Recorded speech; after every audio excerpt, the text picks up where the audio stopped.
What is the worst Clash Royale update of all time?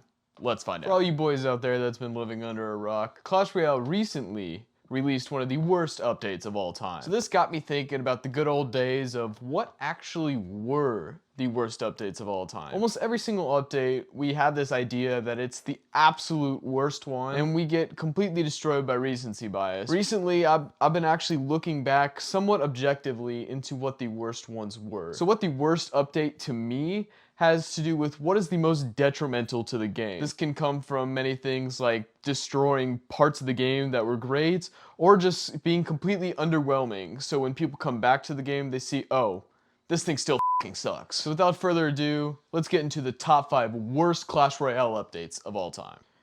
Yeah, what's up? Are you f***ing kidding me? They still haven't liked or subscribed? I thought I told them last time. At number 5 is the touchdown update. This update came out in September 2017, and it was one of the most hyped updates towards the beginning of the game. Touchdown was the first game mode that was introduced into Clash Royale since 2v2 was introduced. It was really cool because it was a new concept that didn't have 3 towers, and your objective was not to just take down the towers. It was similar to American football and how it's normally played, where you have 2 touchdown zones. It is very similar to what you had today, but it's much less buggy today than what it was when it first came out. That was the problem number 1 with the game mode. It was insanely buggy. Not to mention, basically whoever got the Hog Rider won the game. Because there was no Royal Hogs, there was no other broken cards, the Hog Rider was ridiculous. Basically, you get it, you win. Also in that update came a huge buff to the Hidden Tesla. They got a 41% hit speed increase, making it the most broken building of all time. Like, the Hidden Tesla was out here killing golems like it was nothing. It was insane. Also in that update came Quest, which is something that might be a little bit foreign to newer players. Quests were basically similar to what we have daily tasks today, but instead of getting your stupid little silver chest and your weekly bonus thing, you got chest tokens or chest points, I forgot exactly what they called them, but it gave you points towards a certain chest, which could be a Mega Lightning chest, it could be a gold chest, it could be a magical chest. It could be any kind of those chests, but you basically build up towards. Clash Royale made it sound like it was going to make you progress much faster throughout the game. And, well, it didn't. It was kind of a flop. The whole update, the main issue was how damn underwhelming it was. It wasn't put together very well, and honestly, it just wasn't a great update overall. At number 4 is the Clan Wars 2 update, which came out in August of 2020. Clash Royale has always had a problem of being able to meet people because it's a very 1v1 or 2v2 based game, and meeting people has never really been a big part of it. Speaking of meeting people, we are proud to announce our first ever sponsor, Project Z. Project Z is an all-in-one communication hub where you can either meet new friends or communicate with friends you've already made. My favorite feature on Project Z is the match feature. On Project Z, you can match with people of similar interests. So when I use the match feature, I want to find females around my age. I use the text match feature instead of the voice match feature because, you know, none of us can talk to girls. Another thing that I love about Project Z is circles. Circles are communities made inside of the Project Z app with people of similar interests as you. For example, we created a circle about the Full Tilt Gaming YouTube channel inside of the Project Z app. Inside of the Full Tilt Gaming circle, we were able to discuss problems about Clash Royale as a community in a more personalized way. And the Full Tilt Gaming circle is not the only circle on Project Z. There are circles about traveling, there's circles about anime, there's circles about food. I honestly spent hours on the app just randomly joining circles and discussing stuff with random people on the app. It was a lot of fun, and I honestly enjoyed it. To celebrate our partnership with Project Z, we will be doing a giveaway for the first 7 days after the release of this video. We know a lot of y'all's wallets are hurting after this terrible Clash Royale update, so we're going to be giving away a total of 3 diamond passes for next month. All you have to do to join the giveaway is to download the Project Z app, use code TILTYT, type giveaway in the Full Tilt Gaming circle. All the instructions are going to be left down below in the description, and we hope to see you there. Anyways, Clan Wars was not a very great idea in my opinion because of how Clash Royale was really set up. It's a very 1v1, 2v2 based game, so having a clan come together and doing that was not a very good idea. But I was a big advocate for the clan chest. I absolutely love the clan chest. For those of you guys that weren't around at that time, clan chest basically was everybody in your clan would get as many crowns as possible, and the whole clan would get certain chests from the amount of crowns that the whole clan gets together. It is the best way to do clan wars in Clash Royale. I really don't know why they changed it. With this being said, Supercell was determined to make clan wars work. When Clan Wars 1 wasn't great, they spent so many months without an update to try to make Clan Wars as good as possible. They skipped multiple updates to make sure that Clan Wars 2 was going to be absolutely as good as possible. It came out and it fucking sucked. It is terrible. Clan Wars 2 is so bad for multiple reasons. Not only are the rewards kind of crap, but also it made it to where you need a full clan to be able to be as successful as possible. There's only going to be a couple hundred clans that are going to be successful in Clan Wars in Clash Royale because of how it's set up. They make it to where you need 30 to 50 good players in your clan to be successful because you do have to beat all those higher clans and you do have to be maxed out to do this all. It's not like your level 9 player that just joins is going to be able to compete with anyone up top. It's just impossible. At number 3 is the level 14 and champions update, which came out in October of 2021. Let's start out with some good parts of this update. The champions were new, which were really freaking exciting. The abilities that came out just added a whole new level to Clash Royale gameplay. Obviously, this has caused some problems down the road with free-to-play issues, but at that time, that was not a concern of anybody, and honestly, it was very cool. Also, it came with... Another thing that they added was upping tournament level standard up to level 11. This allowed players to use cards that they had not unlocked yet, and it allowed them to play with cards that was not level 11 at level 11. For any of you guys that did not play before this update, you understand the struggle of playing with level 9 cards in a level 11 tournament game. It was such a struggle being underleveled, playing with pro level players in challenges. If you wanted to play a classic challenge with an underleveled deck, you were going to get absolutely up. But there were some bigger problems. Clash Royale scammed everybody. So a couple months prior to this update, they started this thing called Gold Rush, which we still see today sometimes.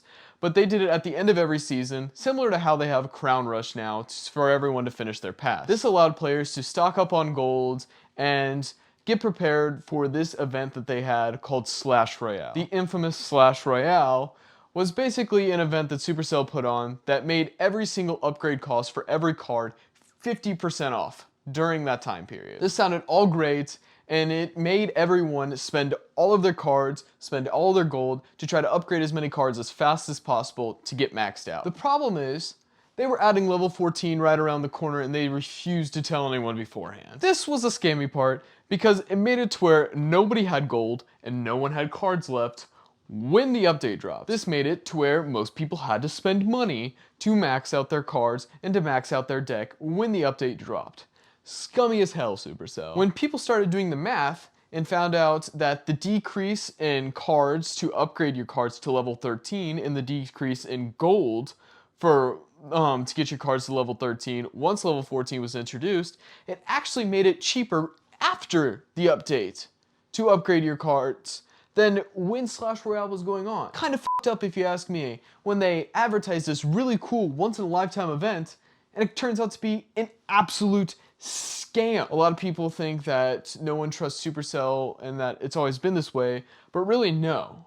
This is where it all started. All the distrust started at Slash Royale. At number 2 is the update for losers. This update came out in March of 2023, which is a couple of weeks ago from the making of this video. This isn't recency bias. This update sucks. There's a couple of things that happened. They completely destroyed the gold pass. They completely destroyed free-to-play players in the events tab, and they added the season shop, which wasn't too bad, but still sucks. The gold pass was completely destroyed and put it into 3 tiers. The free pass, the gold pass, and the diamond pass. The gold pass sucks. No reason to ever buy it. It's terrible. I don't even know why it's an option. The diamond pass isn't too bad, but it's $12. The diamond pass is worth less than the old gold pass, which used to be $5. Doesn't make any sense. The diamond pass no longer includes the book of books or the magic coin. So there's absolutely no way to upgrade champions. There's no way to max out legendaries anymore. I have no idea how Supercell is expecting these players to upgrade their champions or legendaries to max level. The events tab being completely destroyed has made numerous casual players quit. Like, our clan right now is like a bloodbath with our casual players leaving. Anybody that played just 2v2 before the update is gone. There's no reason to ever play because you're never going to be able to upgrade a card because you get nothing for winning a 2v2 game. The seasonal shop is a little bit better, but still there's some issues with it. You can only get 1,000 tokens per day, which can be done in 2 games. I don't know what they're really expecting because there's not any incentive for playing more than 2 games at that point. The season tokens, the problem with that is that you can get an Archer Queen. This is the same problem with the Diamond Pass. An Archer Queen can get into the hands of someone at 1,500 trophies. Now, here's an image for you guys. Just think of a 5-year-old kid with a flamethrower in their hands. Now just imagine them going into the woods. That is what the 5-year-old kid is going to look like in low ladder. All they have to do is pull the trigger on the flamethrower or just put the Archer Queen down. It's going to do the same thing. It's going to absolutely destroy everything. Doesn't make any sense why they would do it. Complete cash grab, terrible update. And with that all being said, there is one update left. Everyone, leave your comment down below on what you think the worst update in Clash Royale history is. And without further ado, the absolute worst update in Clash Royale history was the Path of Legends update that came out in October of 2022. This update was hyped up beyond belief. It was supposed to be the savior of Clash Royale. They were adding the Path of Legends. They were adding 2 new cards. They were adding the Hoggy Bank. They were adding daily tasks.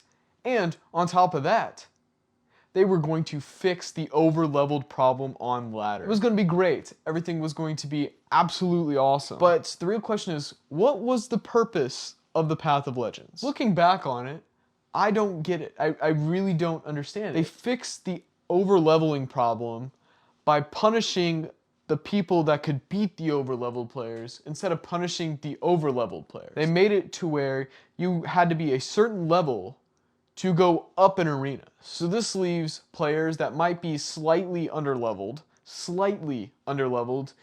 stuck. They can no longer advance in the ladder because there is a problem with people sucking with high-leveled cards. Does it make any sense? Absolutely not. The Hoggy Bank might be the coolest thing of all time, but it's fucking trash. Let's be real. Straight up cash grab. The daily tasks are fine, I guess. I mean, they're very underwhelming, but the main problem with this update is how goddamn strong the 2 cards that they released were. The Phoenix and the Monk were the 2 most OP cards of all time, and I don't really know if that is much of a debate. The amount of balance changes that it took to fix these cards, was ridiculous. Like, the Phoenix has literally been gotten more nerfs than there has been balance change cycles by 2. The Monk got nerfed way more harshly than the Phoenix did, so it died a little bit sooner, but it was still absolutely ridiculous at the beginning. On top of that, they were selling the Monk for $30 a card and the Phoenix for $15 a card. They were so broken for those, I don't know, 3-4 months that you had to have them maxed out to be somewhat successful in the game. The Phoenix and the Monk were so broken that there was Phoenix Monk cycle decks. They're support cards. You were cycling support cards and mirroring them to win games, and they refused to nerf them. Why is the Phoenix still broken? Why is it still at a 30% use rate? Please explain that to me. If any of you guys have noticed, most of these updates have come somewhat recently. If that is a sign that Supercell has been off their game lately, I think that'd be an understatement, but they better fix their crap because this game is going downhill quick.